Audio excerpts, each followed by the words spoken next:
ایک سیٹ کے گھر کام کرنے والے ملازم پر گھڑی چوری کرنے کا جھوٹا الزام لگا۔ سیٹ نے تلاشی کے نام پر اس کی بے عزتی کی اور پولیس کے حوالے کر دیا۔ وہ جیل میں رہا، وہیں پڑھائی کی اور بڑا افسر بن گیا۔ 20 سال بعد وہی سیٹ ایک قتل کے کیس میں اسی کے تھانے لایا گیا۔ افسر نے اسے پہچان لیا لیکن خاموش رہا۔ تفتیش کے دوران جب افسر کی نظر سیٹھ کی کلائی پر گئی تو وہ مسکرا دیا، کیونکہ ماہی، تم گھر جا کر میرا انتظار کرو، میں بس 10 منٹ میں ہی آ جاؤں گا، مجھے میٹنگ میں بس تھوڑی ہی دیر ہے۔ احمد نے اپنی منگیتر کو یہ کہہ کر اپنے ہی گھر بھیج دیا کہ اسے آنے میں تھوڑی دیر لگ رہی ہے۔ ماہی کو عجیب لگ رہا تھا کہ وہ اکیلی اس کے گھر میں کیسی چلی جائے۔ ان دونوں نے تو ایک ساتھ ہی گھر جانا تھا، لیکن احمد بہت زیادہ مصروف تھا، اسی لیے ہی اس نے یہ بات کی تھی۔ پہلے تو ماہی نہیں مان رہی تھی، لیکن پھر جب احمد نے بہت زیادہ اصرار کیا تو اسے جانا ہی پڑا۔ احمد اپنے دفتر میں میٹنگ میں بزی تھا، اسے آنے میں تقریباً 1 گھنٹہ لگنا تھا، لیکن اس نے ماہی سے کہا تھا کہ وہ 5-10 منٹ میں ہی آ جائے گا، کیونکہ وہ چاہتا تھا کہ اس کے گھر چلی جائے۔ وہ بھی یہ جانتا تھا کہ جب وہ گھر پہنچ جائے گی تو اس کا انتظار بھی کر لے گی، وہ اسے واپس نہیں بھیجنا چاہتا تھا۔ آج ان دونوں نے بہت زیادہ منصوبے بنا رکھے ہیں کہ احمد کے گھر پر رہ کر خوب ہلا گلا کریں گے۔ باہر تو دوسرے لوگ بھی ہوتے تھے، اسی لیے وہ زیادہ ہوٹلز وغیرہ میں نہیں جاتے تھے، اسی لیے آج ان کا پلان احمد کے گھر پر ہی بنا تھا۔ ماہی نے کال کٹ کی اور ایک مرتبہ پھر سے گاڑی ڈرائیو کرنے لگی، اور پھر 10 منٹ کے اندر ہی وہ خان ہاؤس پہنچ گئی۔ خان ہاؤس اپنی پوری آب و تاب کے ساتھ سورج کی روشنی میں چمک رہا تھا۔ چوکیدار نے اسے دیکھا تو فوراً سے ہی گیٹ کھول دیا۔ اس گھر کے سبھی مکین جانتے تھے کہ وہ ان کے مالک کی منگیتر ہے۔ اس گھر میں احمد کے سوا کوئی اور نہیں رہتا تھا۔ ملازمین، چوکیدار، ڈرائیور سب تھے، لیکن گھر کا کوئی بھی فرد نہیں تھا۔ احمد اکیلا زندگی گزار رہا تھا، اور اب اس کی زندگی میں ماہی آنے والی تھی۔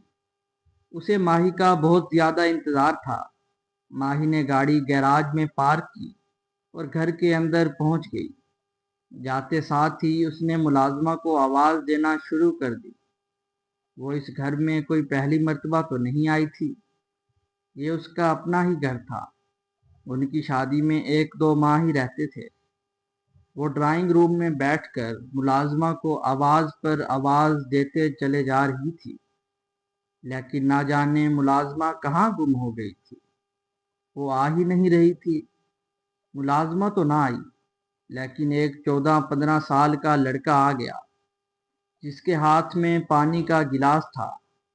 ماہی نے پانی نہیں مانگا تھا، لیکن پھر بھی اس لڑکے میں اتنی تمیز و تہذیب تھی کہ گھر آئے مہمان کو دیکھ کر اس کے کہنے سے پہلے ہی پانی لے آیا تھا۔ ماہی نے اس سے پوچھا کہ کون ہو تم، کیونکہ ماہی نے اس سے پہلے اسے اس گھر میں نہیں دیکھا تھا۔ وہ لڑکا بولا کہ میں یتیم ہوں اور کچھ روز پہلے ہی یہاں پر کام کرنے کے لیے آیا ہوں۔ ماہی نے چپ چاپ اس کے ہاتھ سے پانی کا گلاس لے لیا اور پانی پینے لگی۔ وہ بار بار احمد کو کال بھی کر رہی تھی کہ میں تمہارے گھر پہنچ چکی ہوں، تم ابھی تک کیوں نہیں آئے؟ لیکن وہ بھی اسے یہی میسج کیے جا رہا تھا کہ میں میٹنگ میں ہوں، بس تھوڑی دیر انتظار کر لو، اور یہ انتظار 1 گھنٹے میں بدل گیا، اور پھر احمد بھی آ گیا۔ ماہی اس پر بہت زیادہ ناراض ہو رہی تھی کہ میں نے تمہارا اتنا انتظار کیا، اگر تمہیں اتنی دیر لگنی تھی تو تم مجھے پہلے ہی بتا دیتے، تاکہ مجھے بار بار کالز کر کے پریشانی تو نہیں اٹھانی پڑتی۔ احمد نے مسکراتے ہوئے بس اس کا ہاتھ تھاما تو ماہی کی ساری شکایات دور ہو گئی۔ وہ چپ چاپ صوفے پر بیٹھی محبت بھری نگاہوں سے اس کی طرف دیکھ رہی تھی۔ ماہی، اب میں آ گیا ہوں، تمہارے سارے شکوے شکایتیں دور کر دوں گا۔ تم بتاؤ کیا کھانا ہے؟ پہلے کھانا بنوا لیتے ہیں، اس کے بعد ہی باتیں کریں گے، احمد نے کہا تو ماہی نے ایک لمبی تقریر کر دی جس میں زیادہ تر کھانے انگریزی کے تھے۔ ان دونوں میں بڑی بے تکلفی تھی۔ ماہی اسے اپنا گھر ہی سمجھتی تھی، اسی لیے فوراً ہی اپنی فرمائش بتا دی تھی۔ احمد کو معلوم نہیں تھا کہ تھوڑی دیر پہلے ہی اس کی ملازمہ چوکیدار سے یہ کہہ کر چلی گئی تھی کہ اس کے بیٹے کی طبیعت ٹھیک نہیں ہے، وہ گھر جا رہی ہے۔ احمد نے ماہی کی فرمائش جانی اور کچن میں پہنچ گیا، لیکن ملازمہ تو وہاں پر تھی ہی نہیں۔ پھر تھوڑی دیر کے اندر ہی چوکیدار نے بتایا کہ ملازمہ تو گھر پر نہیں ہے۔ اب بڑی پریشانی ہو گئی تھی۔ احمد نے سوچا کہ چلو اس لڑکے سے ہی کچھ نہ کچھ بنوا لیتے ہیں۔ اس نے ماہی سے کچھ بھی نہیں کہا تھا کہ کھانا کون بنا رہا ہے۔ وہ لڑکا کوکنگ نہیں جانتا تھا، اس کی عمر بھی زیادہ نہیں تھی، لیکن احمد نے اسے یہ کہہ کر کام پر لگا دیا کہ ان میں سے جو تمہارا دل چاہے بنا لو، 2-4 چیزیں بنا لو، اور ہاں بڑے اچھے سے بنانا۔ وہ معصوم لڑکا جو کوکنگ بھی نہیں جانتا تھا، فوراً ہی اس نے حامی بھر لی۔ تھوڑا بہت تو وہ بھی جانتا تھا، وہ ملازمہ کو دیکھتا رہتا تھا، لیکن آج تک خود سے کچھ نہیں بنایا تھا۔ احمد دوبارہ سے ڈرائنگ روم میں آ بیٹھا تھا اور وہ لڑکا کچن میں لگا ہوا تھا، اور پھر جب دوپہر کا وقت ہوا تو اس نے کھانا ٹیبل پر لگا دیا۔ احمد اور ماہی ٹیبل پر بیٹھ گئے تھے۔ ماہی نہیں جانتی تھی کہ کھانا اس لڑکے نے بنایا ہے۔ اتفاق سے کھانا بھی اچھا بن گیا تھا۔ وہ کچھ چیزیں ٹیبل پر سرو کر چکا تھا اور ابھی کچھ بن رہی تھی۔ وہ کھانا ٹیبل پر سرو کرنے کے بعد دوبارہ کچن کے اندر چلا گیا۔ اچانک سے ایک چیخ آئی تو احمد کے ساتھ ساتھ ماہی بھی کچن کی طرف دوڑ گئی۔ چکن کڑھائی اس لڑکے کے اوپر گری ہوئی تھی اور وہ بھی بہت زیادہ گرم، اسی لیے ہی لڑکے کی چیخ نکل گئی تھی۔ دراصل وہ کڑھائی اٹھا کر سلیب پر رکھ رہا تھا کہ اچانک سے اس کے اوپر گر گئی تھی۔ اس کے ہاتھ پاؤں جل گئے تھے، وہ چیخ رہا تھا۔ ماہی کو اس پر بڑا ترس آیا۔ اس نے شکوہ کن نگاہ سے احمد کی طرف دیکھا تو احمد نظریں جھکائے کھڑا تھا۔ وہ جانتا تھا کہ ماہی کو یہ سب پسند نہیں، بلکہ اسے تو چھوٹے لڑکے لڑکیوں کو کام پر رکھنا بھی پسند نہیں تھا۔ وہ چائلڈ لیبر کے سخت خلاف تھی اور بچوں کو پڑھائی کرنے کا کہتی تھی۔ نہ ہی احمد نے کچھ کہا اور نہ ہی ماہی نے، بس ماہی نے اسے آنکھیں ہی دکھائی تھیں۔ احمد میں تو اتنی ہمت نہیں تھی کہ وہ اپنی صفائی میں کچھ بول پائے، کیونکہ سب ماہی کی آنکھوں کے سامنے تھا۔ ماہی سمجھ گئی تھی کہ کھانا اس بچے نے بنایا ہے، اور وہ یہ بھی جانتی تھی کہ وہ ملازمہ گھر پر نہیں ہے، کیونکہ جب ملازمہ گھر پر ہوتی تھی تو جیسے ہی وہ گھر پہنچتی تھی تو سب سے پہلے اس کے لیے کافی لے کر آتی تھی۔ ماہی نے اس لڑکے کو ہاتھ سے پکڑ کر زمین سے کھڑا کیا اور اس سے پوچھنے لگی، تو وہ معصوم جو یہ نہیں جانتا تھا کہ ماہی کو کچھ نہیں بتانا، فوراً سے ہی سب کچھ اگل دیا کہ سارا کھانا میں نے بنایا ہے، بس یہ کڑھائی گوشت غلطی سے میرے اوپر گر گیا۔ وہ معافیاں مانگ رہا تھا۔ وہ سمجھ رہا تھا کہ ماہی اس پر غصہ کرے گی، لیکن ایسا کچھ بھی نہیں ہوا تھا۔ ماہی نے اس پر غصہ نہیں کیا تھا، بلکہ چوکیدار سے کہا کہ ڈاکٹر کو بلواؤ، اور اس کی مرہم پٹی کروا دی۔ گرم چکن کڑھائی اس کے ہاتھوں اور پاؤں پر گری تھی، جس کی وجہ سے اس کی جلد بہت زیادہ جلن محسوس کر رہی تھی۔ اسامہ کے ہاتھ پاؤں پر ڈاکٹرز نے ملم بھی لگا دیا تھا اور اوپر ایک پٹی بھی باندھ دی تھی۔ وہ لوگ اب کھانا بھی کھا چکے تھے، لیکن ماہی احمد سے ناراض تھی۔ وہ اس سے بات نہیں کر رہی تھی۔ احمد بار بار اس سے پوچھ رہا تھا کہ ماہی آخر کیا مسئلہ ہے، تم مجھ سے بات کیوں نہیں کر رہی؟ وہ جانتا تھا کہ ماہی کے ساتھ کیا مسئلہ ہے، لیکن پھر بھی